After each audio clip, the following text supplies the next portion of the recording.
Merci Bouba. Mesdames, Messieurs, bonsoir. Bienvenue sur ce plateau. Nous recevons ce soir Mamadou Lamine Dianté, c'est le secrétaire général du SAEMS-CUSEMS. Bonsoir Mamadou Lamine Dianté. Bonsoir Antoine. On va parler d'éducation naturellement sur ce plateau. D'abord, les élections de représentativité syndicale évoquées par le président de la République. Vous êtes déjà d'accord? Bien sûr, nous sommes d'accord et nous le sommes d'autant plus que c'est une décision qui a été prise au cours de la réunion hebdomadaire du Conseil des ministres. Oui. À partir de ce moment, ça donne toute la solennité à l'engagement du président de la République d'aller vers les élections de représentativité. Il faut simplement rappeler qu'il y a au moins 3 ans, chaque année, on nous fait la promesse que on tiendra les élections de représentativité, ça n'a jamais eu lieu, mais nous pensons que sous ce format, on va inéluctablement vers les élections de représentativité qui demeurent une revendication des syndicats d'enseignants. Oui. Et vous vous donnez quel délai ou bien vous pensez qu'on devrait les organiser dans quel délai?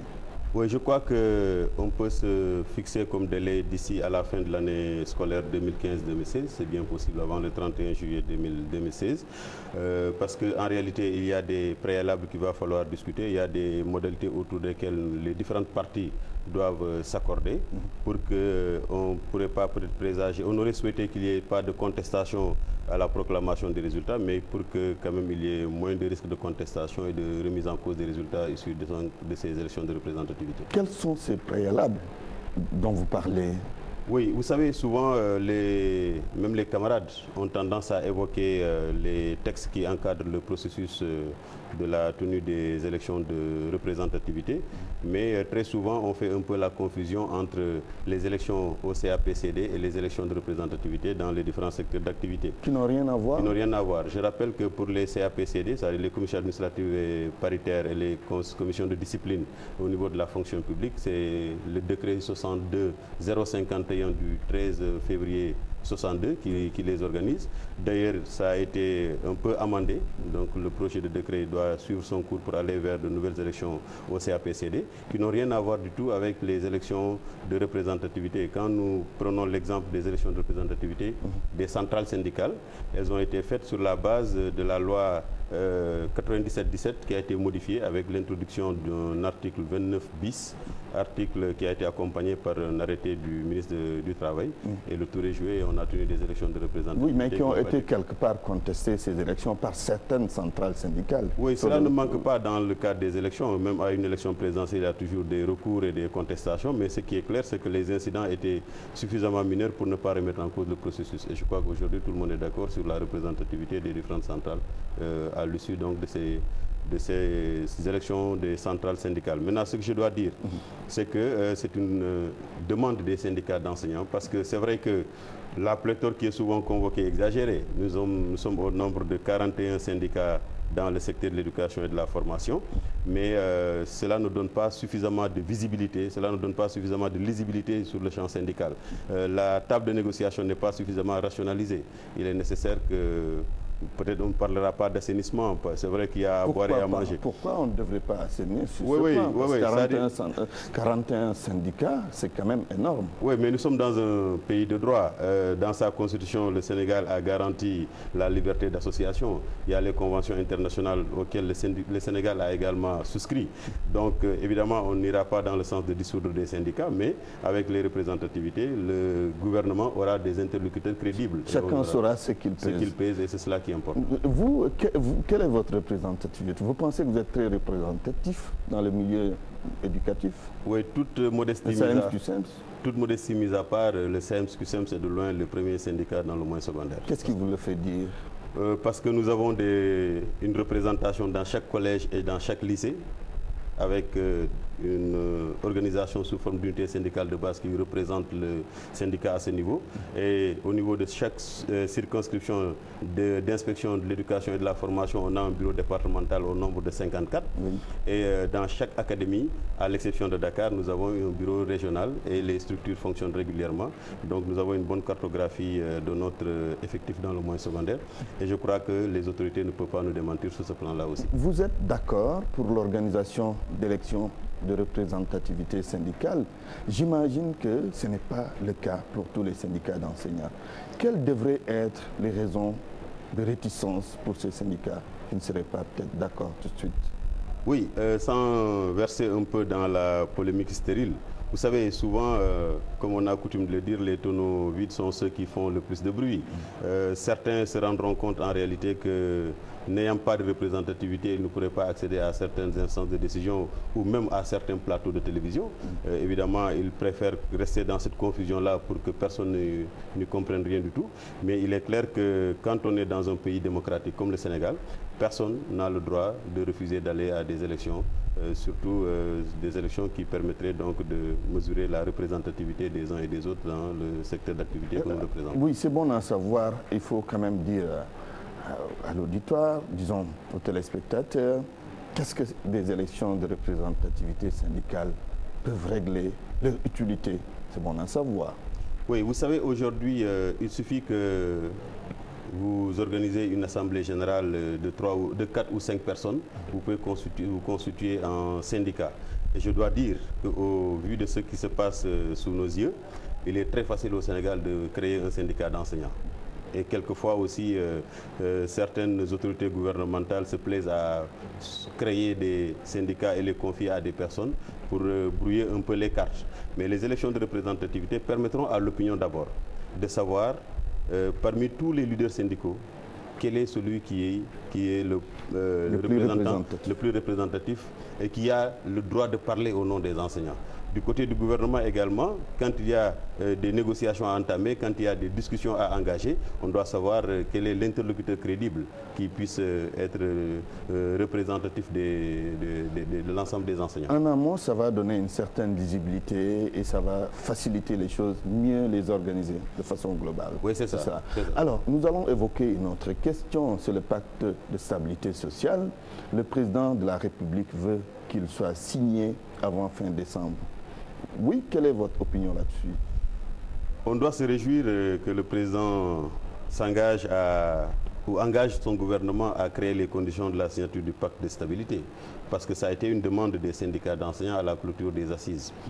Mais évidemment, dans ce pacte de stabilité, il y a des préalables. Les préalables, entre autres, concernent le respect strict du protocole d'accord du 17 février 2014 signé avec l'ensemble des syndicats d'enseignants. C'est le préalable, oui. C'est le préalable. Aujourd'hui, des engagements ont été pris à nouveau par le président de la République. On espère que ces engagements-là puissent être respectés par le gouvernement et par les services concernés. Mais pour aller vers la signature du pacte de stabilité, nous ne sommes pas contre parce que nous sommes à l'origine donc de l'élaboration et de l'adoption de ce pacte de stabilité en présence de toutes les familles d'acteurs lors des assises de l'éducation. Il revenait maintenant au gouvernement de créer les conditions d'aller vers la signature du pacte de stabilité. Si le président de la République engage le gouvernement à aller vers la signature du pacte de stabilité au plus tard le 31 décembre, cela nous laisse croire que tous les engagements, ou en tout cas tous les accords consignés dans le protocole d'accord du 17 février vont connaître une application effective. Je pense notamment à certaines questions qui n'ont pas été évoquées lors de l'audience avec le président de la République, notamment les passerelles professionnels dans le moyen secondaire, qui sont une demande forte aujourd'hui pour aller dans le sens d'atteindre un ratio professeur d'enseignement moyen, professeur d'enseignement secondaire par rapport au nombre d'élèves, qu'on ait un ratio qui est suffisamment intéressant parce qu'aujourd'hui, je crois qu'il y a de grandes disparités au niveau de ce ratio-là entre les différentes localités du pays. Il y a également la question du corps des administrateurs de l'éducation et de la formation qui plombe aujourd'hui le bon pilotage et la bonne gestion des ressources investies dans le système éducatif, entre autres. Oui, le gouvernement, quand même, à travers les engagements pris par le président de la République, a montré de bonnes dispositions. Vous, du côté enseignant, du côté des enseignants, êtes-vous prêt à coopérer pour que l'année 2015-2016 soit une année stable? Oui, pour revenir un peu aux mesures prises par le président de la République lors de l'audience qu'il a accordée aux acteurs du système éducatif le samedi 10 octobre 2015, nous pouvons simplement dire que ces mesures se présentent un peu sous 3 volets. Oui. Le premier volet, ce sont des mesures qui ont tendance à reporter les délais déjà fixés par M. le Premier ministre. Bon, les délais pour l'essentiel étaient pour le 31 juillet. Aujourd'hui, le président nous donne un horizon 31 décembre 2015. qu'à cela ne tienne, parce que les questions sont des questions majeures, notamment la formation diplômante des professeurs contractuels en philosophie et des professeurs titulaires de diplômes spéciaux, notamment la question du paiement intégral de l'ensemble des rappels dus aux enseignants, notamment la question de la prise en charge financière des actes issus de l'opération coup de poing. Ça, ce sont des mesures, ce sont des questions qui sont cruciales et qui sont très attendues par les enseignants. Pour le deuxième volet, il faut dire que, et là nous devons à la vérité de reconnaître que ce sont des avancées par rapport à la question de la validation. Au-delà du vote de la loi et de la signature du décret d'application par le président de la République, il a demandé à ce que, parce que là la fonction publique est en train de travailler et de traiter les demandes de validation qui ont été déposées depuis le 15 mai, que lorsque les actes sortiraient, il faudrait donc que l'alignement indiciaire puisse se faire à partir de janvier 2016. C'était pas acquis avant la rencontre. Il y a également, maintenant c'est un acquis, il a également demandé à ce que le rappel puisse être payé en 2 tranches, c'est-à-dire 2017-2018. À ce niveau, il faut que nous puissions informer les enseignants que le président de la République, avec son gouvernement, a décidé de ne payer que le tiers des rappels. Donc, celui qui devait s'attendre à 300 000 francs de rappel doit se contenter de 100 000. Bon, nous considérons que c'est déjà un effort. 2018, c'est peut-être, ça pourrait être un deuxième mandat pour lui. Peut-être qu'il reviendra à de meilleurs sentiments et complétera le reste des rappels. Si ce n'est pas le cas, peut-être que notre régime plus généreux le fera. Alors, par rapport à tout ça, les engagements pris par les chefs de l'État, par rapport au pacte de stabilité sociale, par rapport également aux assises de l'éducation nationale, est-ce qu'on n'est pas à droit de dire qu'on peut s'attendre à une année scolaire apaisée cette année? Oui, vous savez, les assises ont été un moment important de mobilisation de toute la communauté sénégalaise, au-delà de la communauté éducative. Le pacte de stabilité a été l'émanation d'une réflexion commune de l'ensemble des acteurs.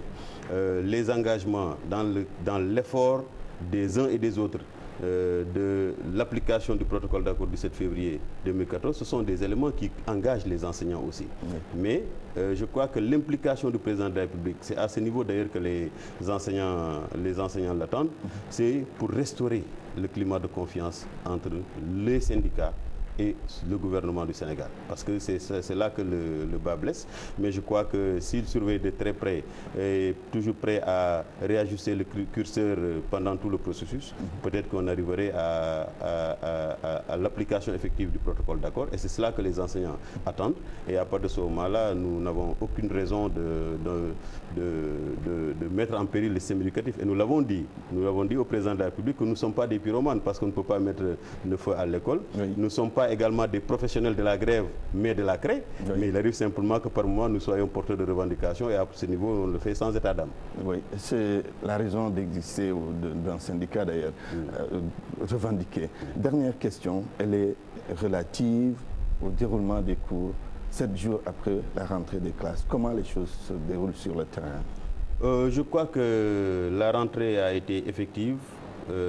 En tout cas, les écoles ont ouvert leurs portes, mais le déroulement des enseignements-apprentissages se fait vraiment au ralenti, pour diverses raisons.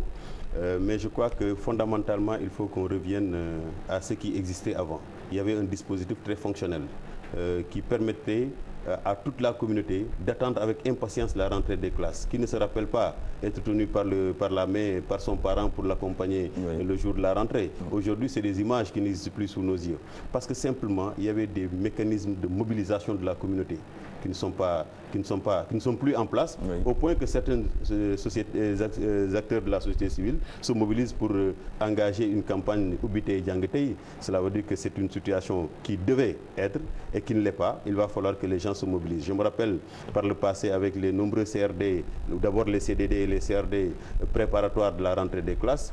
Il y a également l'implication des collectivités locales avec la jeunesse à travers les associations sportives et culturelles qui permettaient véritablement de mobiliser toute la communauté, de prendre les dispositions pour que les établissements soient fonctionnels dès la rentrée des classes. Et chaque parent se faisait le devoir donc d'accompagner son enfant à l'école le jour de la rentrée. Et à partir de ce moment-là, dès le lendemain, les cours pouvaient démarrer. Aujourd'hui, c'est une situation qui n'existe plus sous nos yeux, mais il va falloir quand même que les gens puissent revenir à ces vieilles méthodes qui ont toujours donné du succès à notre école. En tout cas, je vous remercie. Mamadou Lamine Dianté, je rappelle que vous êtes le secrétaire général du SAEMS-CUSEMS et qu'on parlait de questions d'éducation. C'est moi qui vous remercie. Merci beaucoup. À vous, Bouba. Je vous retrouve mardi prochain. Excellente soirée chez vous.